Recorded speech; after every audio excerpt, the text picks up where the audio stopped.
বিয়ে আপনি যখনই করবেন না কেন বংশগত মেয়েকে বিয়ে করবেন, যার বংশ ভালো, যার মা ভালো, যার বাবার আদর্শ ভালো, যার ভাই ভালো, যার পরিবারের দিনদারিত্বের ছোঁয়া আছে।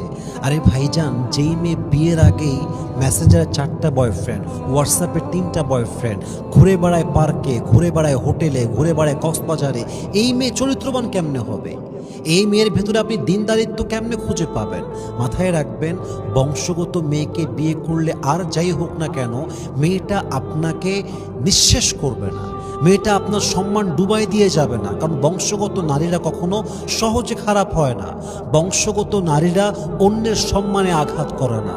আরে অন্যের সম্মান তো নষ্ট সেই করবে যার নিজের কোনো সম্মান নেই। অন্যর বংশে কলঙ্কিত সে করবে যার নিজের কলঙ্কের কোনো শেষ নেই।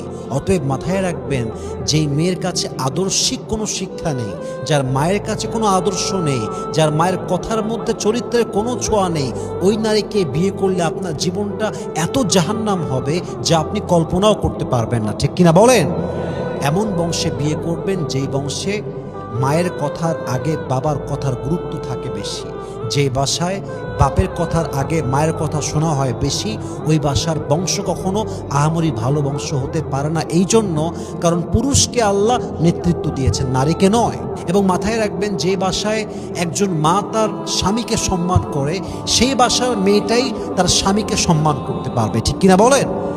যেই মেয়ের মা তার স্বামীকে সম্মান করে না, ওই মেয়ে তার স্বামীকে সম্মান করবে কেমনে?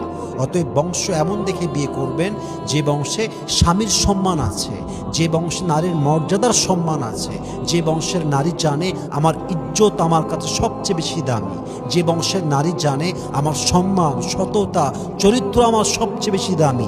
এমন বংশে বিয়ে করবেন, দেখবেন আপনার পুরো ম্যারিড লাইফটাকে, দাম্পত্য জীবনটাকে সুখময় করে তুলবে একজন। বলেন